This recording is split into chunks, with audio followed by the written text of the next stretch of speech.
Not wrong though. I hear it when I play it back.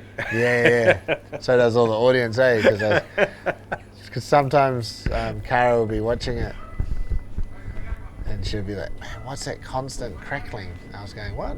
And then I play it and I'm like, fuck, there's a constant. That thing there. Nah, Eh? nah, it's the mic. The mic? The mic's like, Oh. but you can't hear it. I can't hear that. Even with my ears in. You can't hear it, so you can't adjust it. Yeah. Man, you're home for a wee while, Eugene, Yep. Yeah. but not for long. Yeah. No, where are we? London next. Yeah, next Tuesday. Yeah. Which is like Monday night, 1:30 a.m. So it's Monday, but it's Tuesday morning. Yeah. So I leave to. Me and Tristram leave to London. Yeah, for Dan. Well, we'll talk about that because it's one fight to talk about, and Dan, and he left early. He left almost a fortnight before the fight, which is a little bit unusual. Yeah, but you're dealing with quite a big time difference, and jet lag and stuff, so that's probably the smart decision. And we've got a friend over here who's Joe Silk Cummins, who's an English fighter, who's a friend of the gym's, who's come to the gym and spent some time in New Zealand, who lives not far from the venue of the fight in Birmingham, so it's only an hour something drive away. So for that week he'll be able to do some good quality training, and he'll have someone very knowledgeable and familiar with the fight game to look after him, so we're very comfortable with that. And then me and Tristram will fly over. Did you get any crossover where you seen how he looked and how he was training? Me and Tristram and Mike, Angove and Andre, we watched the sparring when it came through. So one of our girls here sent all of Dan's sparring to Tristram, and we all watched them, and we all kind of added our little 5 cents worth, and then we all reported back, and then we watched the sparring. We just monitored the sparring and just sent him what adjustments we thought should be made, and then that's how we kind of progressed it while we were away. But he also had some very good people back here helping him already. Mark Timms was holding his pads. He's a very good fighter and trainer and pad holder himself, so it was, from what I could see, being based overseas, his camp was a phenomenal camp. Yeah. Let's go back to the trip, because it was a little bit unfortunate with blood getting caught early, but a successful trip nevertheless. Yeah. For it to be truly successful, obviously you need all 3 wins. But if you want to talk about blood first, like I can't.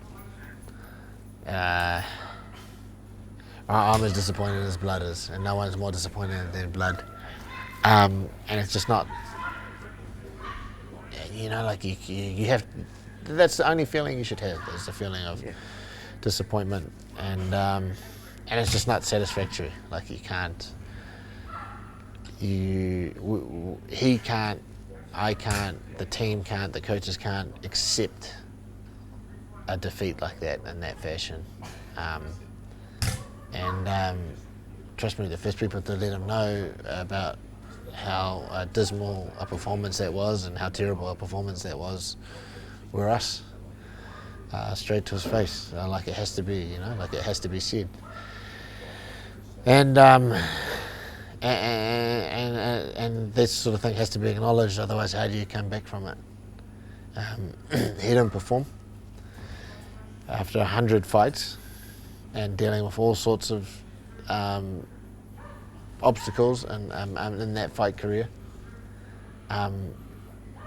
We thought he would deal with the moment of being under the big lights and the big show a lot better than he actually did. And that was just very disappointing.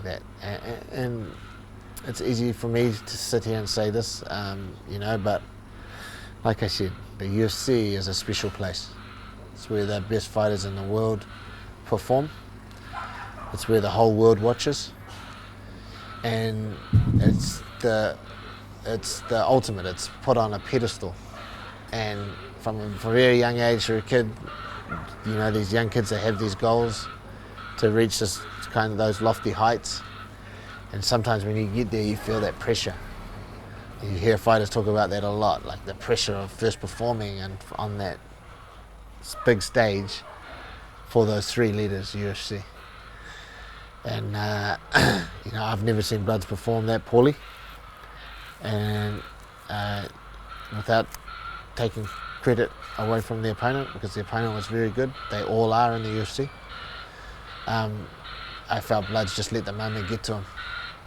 He let the moment and the occasion get to him, which is, to me, was a real surprise, because this is a man that has been in combat for the best part of his life. Like I said, over 100 fights. But these things happen, and we've done our best to identify what went wrong, and then we're going to do our best to rectify what happened. So we just move on and get on with the business. Is there a fine line between taking that approach and being with kid gloves on? There's some fighters you can go straight at them, will it knock their confidence, or you say that to everybody? Yeah, if you have a performance like that, then I tend to come at you straight away. And you know, like, you know, Bloods, we got back, and I was like, you know, I looked at Bloods like anybody would, like, you know, what the F happened there? Like, what are you doing? And that's not the approach for everybody, but I mean, that my reaction, I believe, his performance warranted my reaction, and so I came down hard on him, and I came down hard on him for the entire duration of the trip, and I'm still coming down on him, and he's not getting any. I'm not giving him any leeway. Like, he's going to be reminded of that loss for still a long time yet, and how terrible it was. And that's, at least in Blood's case, and in a lot of other people's case, if you lose like that, you deserve it.